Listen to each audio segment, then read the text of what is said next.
Amém. Amém, graças a Deus. Vamos lá, pessoal, página 37, vamos falar sobre judaísmo, tá ok? Judaísmo. Já passamos aí por diversas manifestações religiosas. Agora chegamos em judaísmo, cristianismo, seitas do cristianismo e algumas seitas que se manifestam na época moderna.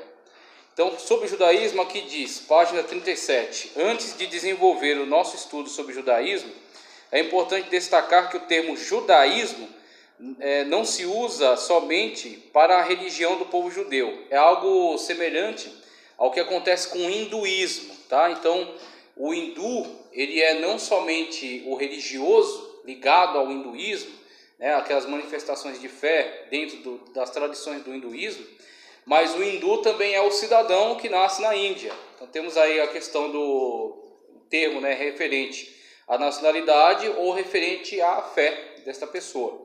Assim o judaísmo, ele é judeu porque ele nasceu de uma família judia, tá certo? Tem ligações, né, genealógicas, parentais com os judeus, ou ele é do judaísmo, ele professa a fé judaica, ok? Aquelas tradições ligadas lá à lei de Moisés e, de modo geral, ao Antigo Testamento, tá certo? O Silvio Santos não é judeu, mas ele...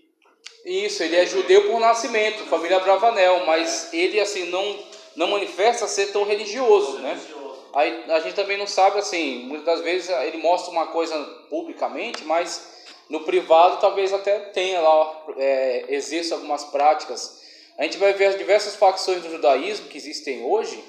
Tem alguns ramos do judaísmo que são de fato bastante liberais, que apenas adotam a cultura de modo geral e algumas práticas. É que nem tem um católico não praticante, que ele não vai em todas as missas tal, mas ele confessa que está ligado à Igreja Católica, foi batizado quando criança, celebra os cerimoniais mais importantes, né? A Páscoa, vai à igreja uma vez na vida.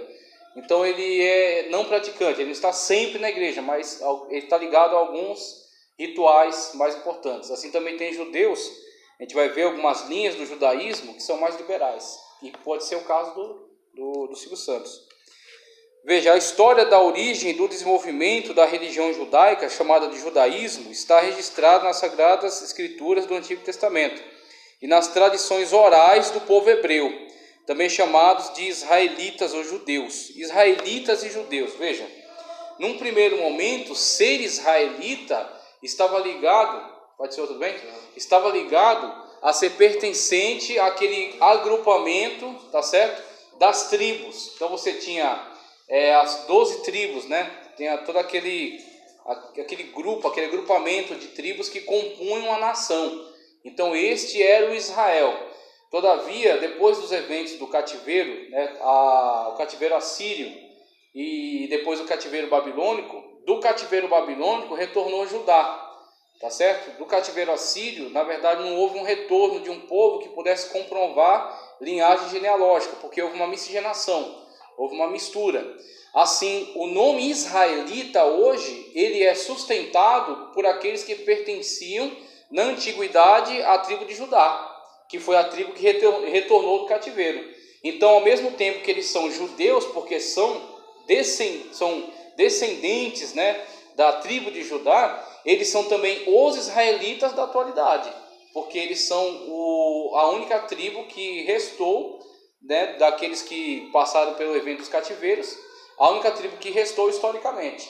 Então, das outras tribos, muitas das vezes, segundo alguns historiadores judeus, né, dizem que alguns elementos das outras tribos também sobreviveram, mas não como uma tribo, num coletivo, mas sim como famílias.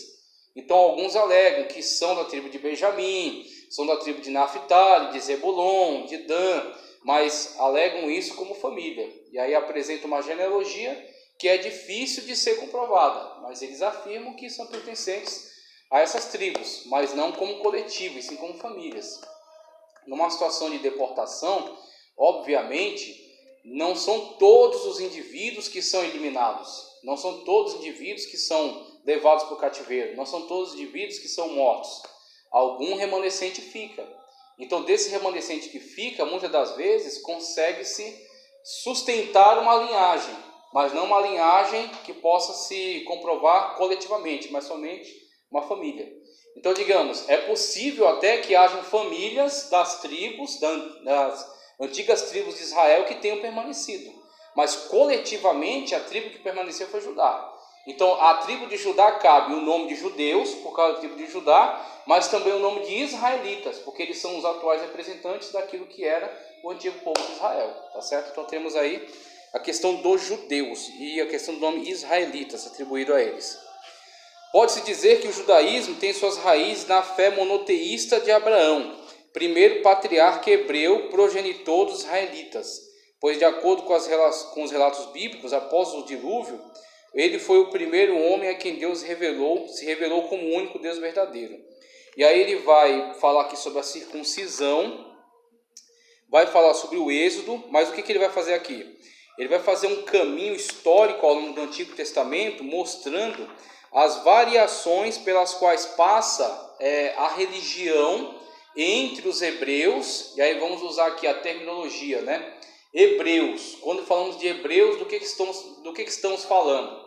Então, a origem do povo israelita, do povo hebreu, está em Abraão, que é o tronco genealógico de onde virão todos eles. Abraão, Isaac, Jacó, os filhos, né, os 12, dos patriarcas, as tribos.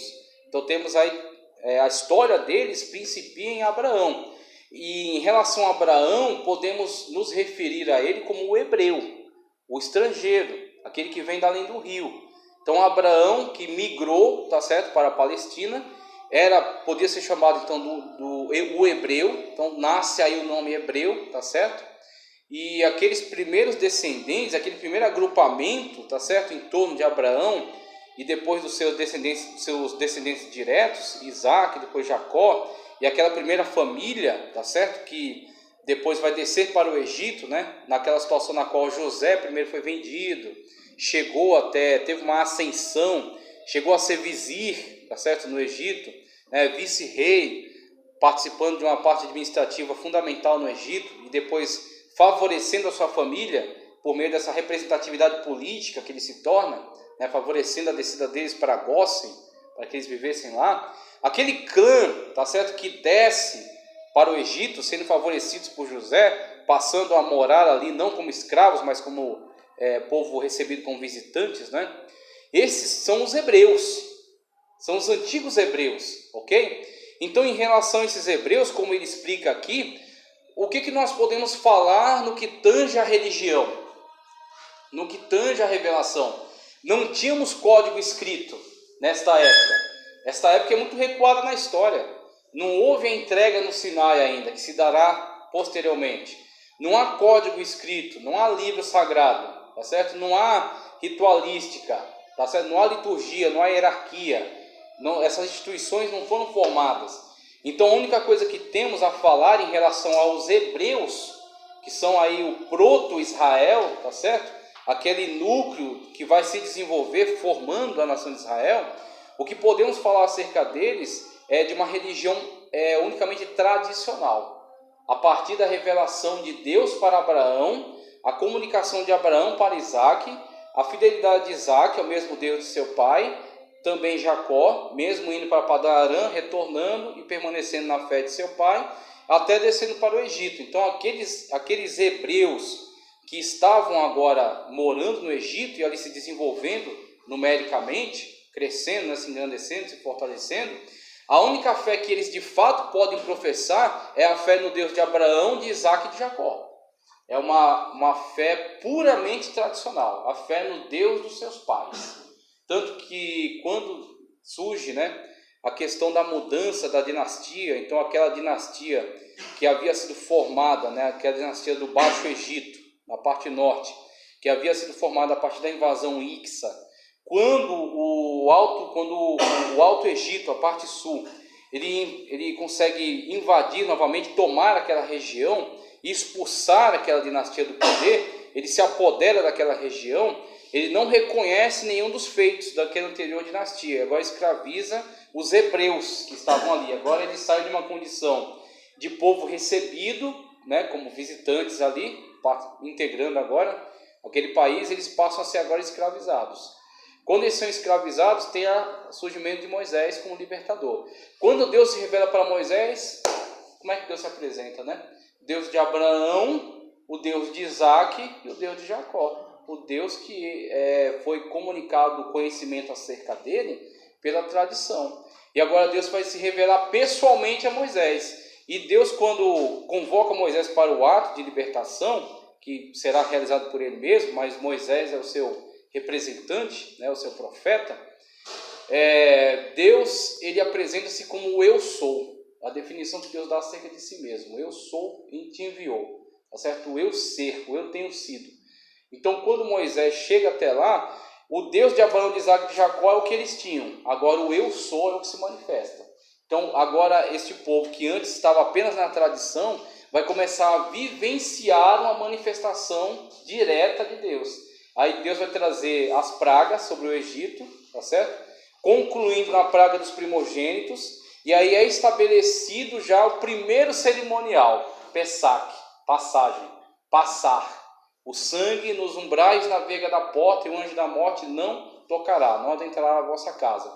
E este cerimonial, ele agora está ligado a um referencial histórico. Ele é um memorial de um referencial histórico. O quê? A saída do Egito. O cordeiro tem que ser assado com pressa, tem que ser comido com roupas de saída, com cinto amarrado na cintura, que é o modo como a pessoa está pronta para uma saída rápida, cajado na mão, comido apressadamente, com ervas amargas, nada do carneiro pode ser deixado para trás, cordeiro, tem que ser tudo, o que não for comido tem que ser incinerado, o sangue aplicado sobre as vegas, o anjo da porta, o anjo da morte não entrará na casa que tem o sinal, e ferirá os primogênitos dos egípcios.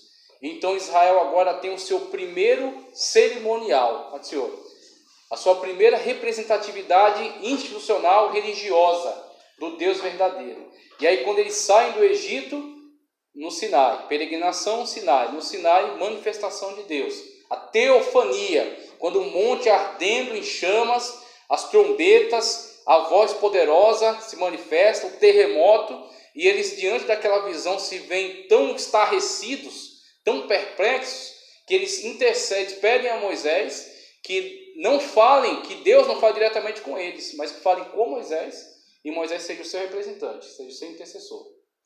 Moisés é alçado agora diante do povo mesmo, né? Diante daquela situação, daquela terrível manifestação, Moisés é alçado mesmo como um líder profético. E aí Deus fala com Moisés, Moisés comunica ao povo. Então veja a posição que Moisés ocupa na fé israelita, na fé judaica, como estamos desenvolvendo aqui, tá ok? Então agora você tem a lei, com a lei você tem o pacto, o povo faz um pacto com Deus no Monte Sinai, é um pacto coletivo, não é um pacto individual, é um pacto com todo o povo de Israel, todo o povo de Israel é um povo de sacerdotes. E agora a grande promessa de Deus, que colocará eles na terra que mana leite e mel. Então nós temos aí, desde os hebreus que desceram para o Egito, libertação da escravidão, pacto no Sinai, entrada em Canaã. Nós temos Israel agora. Israel na época dos juízes, depois de Israel na época da monarquia. Tá ok? Agora a fé de Israel, mesmo que agora tem importantes instituições, porque aí já tinha o Pessac, já tinha a Páscoa, receberão as demais instituições no Monte Sinai, com a revelação da lei e de todo aquele cerimonial que foi estabelecido por Deus. Agora eles entram em Israel, eles têm a lei, tem o tabernáculo, que é que centraliza toda a fé deles, todo o culto, e tem a lei já que foi registrada por Moisés. Muitos teólogos liberais não acreditam no registro de toda a lei, de todo o Torá neste momento, mas nós partimos aqui de uma visão conservadora, de uma visão ortodoxa, que acredita que Moisés, de fato, escreveu toda a Torá e entrega a lei aos israelitas. Mas a fé deles está ligada muito mais à ritualística do que ao texto. Então você tem o texto está presente, o texto está na mão dos sacerdotes, o texto depois será também estudado e pregado, proclamado pelos profetas.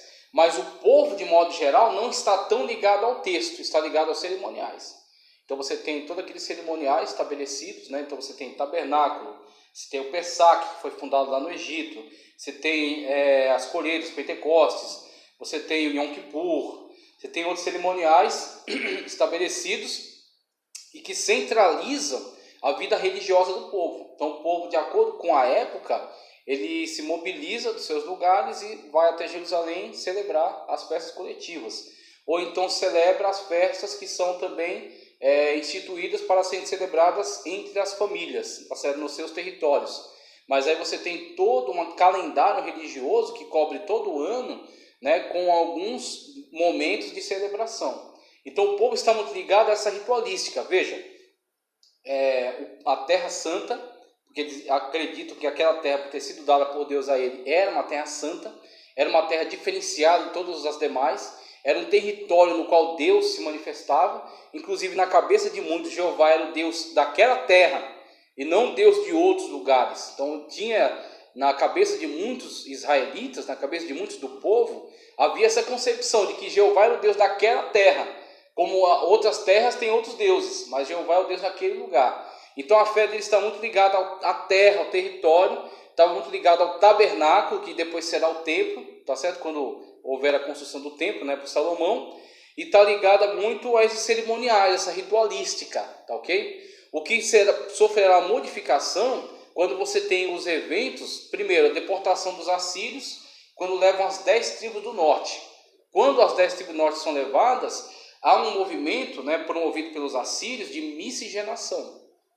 Então eles levam o povo, espalham o povo por algumas terras e trazem estrangeiros e instauram ali, para que eles convivam junto com o remanescente dos israelitas que ficou lá no lugar. Aquele remanescente de israelitas, juntamente com esses povos estrangeiros, formam esta miscigenação que são os samaritanos. São parte israelitas, parte estrangeiros. Há uma mistura. Então dessa mistura você vai ter, com algumas situações que aconteceram no território, alguns incidentes, alguns problemas, animais selvagens que invadiam as cidades, atacavam as pessoas. Na mentalidade dos assírios, isso era decorrente de uma falta, um erro, tá certo? Um crime que estava se cometendo em relação ao Deus da terra. Então, na cabeça dos assírios também, aquela terra tinha um Deus chamado Jeová. E por não estar sendo cultuado, esse Deus daquela terra estava levantando feras, invadindo lá as cidades e devorando pessoas. O que eles fizeram? Os assírios mesmo permitiram que muitos sacerdotes das tribos de Israel retornassem para o território e instituíssem um cerimonial que seria celebrado ali. E aí esse cerimonial se desenvolveu em torno do Monte Gerizim, e também se desenvolveu um texto sagrado, que foi a tradução que eles fizeram da Torá. Então você tem a Torá em hebraico, que são dos judeus, e você tem a Torá samaritana. A Torá samaritana, que inclusive é muito importante, inclusive para o estudo da Bíblia. Você pode comparar a Torá samaritana com a Torá em hebraico, né, com a Torá massorética, que vai surgir no ano 1000 depois de Cristo, que tem os sinais diacríticos. Você pode fazer a comparação. A Torá samaritana se desenvolveu como um texto sagrado importante. Então, os samaritanos, eles não traduziram toda a Tanakh, todo o Antigo Testamento. Eles traduziram somente os 5 livros de Moisés, a Torá. Então eles têm uma Torá deles, que eles traduziram para a língua que eles... O dialeto que eles desenvolveram, né, que era misturado, aquela língua hebraica que havia restado dos israelitas que ficavam na terra, com as diversas línguas estrangeiras que foram trazidas para lá. Passar do tempo, desenvolveram um dialeto. Nesse dialeto traduziram a Torá para essa tribo, esse povo samaritano. Então eles tinham um local sagrado, que era o Monte Gerizim. Eles tinham uma Torá deles, eles tinham a ritualística que eles desenvolveram para honrar o Deus da terra. Assim nascem os samaritanos. Nasce uma religião à parte, que são os samaritanos. Em relação ao sul, nós vamos ter a deportação para a Babilônia. Quando acontece, né, as três campanhas, né, da Babilônia, que destroem totalmente a cidade, os muros e o templo, tá ok? A destruição de todos esses lugares fundamentais, importantes. O povo sendo arrancado da terra e levado para a Babilônia, colocado sob cativeiro agora, tá certo? Então, estando em cativeiro, eles não têm mais a terra santa. A fé do povo estava muito ligada ao território. Eles não têm mais a terra santa. eles não têm mais o templo, não podem realizar cerimoniais, os quais eram um elemento de vínculo entre eles, né? Um elemento catalisador entre eles. Eles não têm mais a Terra Santa porque estão na Babilônia. Eles não têm mais o templo, não podem celebrar mais a ritualística, os cerimoniais, tá certo? E eles não têm mais autonomia, porque eles são escravos, estão na Babilônia lá, na condição de escravos. Não é a mesma escravidão que eles enfrentaram no Egito. É uma escravidão de um outro caráter. Os babilônicos queriam que eles estabelecessem um sítio num lugar, estabelecessem em um determinado lugar e fizessem comércio, plantassem, colhessem, construíssem casas, vivessem. Os babilônicos deram a eles liberdade para crescer, para se desenvolver, para fazer negócios, para se estabelecer como um povo. Então eles de fato cresceram muito na Babilônia, cresceram tanto que quando houve as campanhas para retorno, com Zorobabel, Esdras e Neemias, não foi todo o povo de Judá que retornou. Dizem até que nem foi nem a maioria. Por quê? Aqueles que retornaram nessas 3 caravanas tiveram que enfrentar a dura condição de pegar uma terra arrasada, pegar uma terra destruída, pegar uma cidade destruída, os muros derrubados, o templo destruído, os povos em volta hostis. Então somente assim os mais apegados em relação a esta fé resolveram retornar, enfrentaram todos os problemas e reconstruíram a cidade, o templo e os muros. Mas quando você tem um retorno, este povo que retornou é muito diferente do povo de Israel antes do cativeiro. Eles passaram lá todo o período do cativeiro longe da terra, tá certo? Essa mentalidade deles teve que mudar. A forma de encarar a fé teve que mudar. Eles estão longe da terra, não tem mais templo, não tem como celebrar mais toda aqueles cerimoniais, e eles não têm autonomia. Então, algo que teve uma grande ascensão na época do cativeiro babilônico foi uma substituição da ritualística do Antigo Testamento pela Torá. A Torá e futuramente a Tanakh, todo o Antigo Testamento, quando Esdras organizar no retorno do cativeiro. Esdras não vai escrever o Antigo Testamento, ele vai organizar. Ele vai incluir o livro que ele mesmo escreve, o livro de Neemias e as crônicas, 1ª e 2ª crônicas. Mas os demais conteúdos estavam prontos, mas estavam espalhados, não estavam sistematizados, não estavam organizados. E aí Esdras, o grande escriba, ele vai organizar esses escritos, colocar numa coleção, né, 3 coleções, Torá, Nebiim e Ketubim. Livros de Moisés, Pentateuco, profetas anteriores e posteriores e os escritos, né? Escritos de sabedoria, cânticos, salmos, Jó, por aí vai, né? Então vai organizar esses 3 grupos de escritos e vai legar ao povo essa escritura sagrada estruturada. E aí vai ensinar o povo, vai comunicar ao povo, vai comunicar o conhecimento bíblico e vai comunicar o conhecimento cultural, porque vai trazê-los de volta para as raízes da sua cultura. Eles já haviam perdido a habilidade de falar o hebraico, eles já falavam aramaico.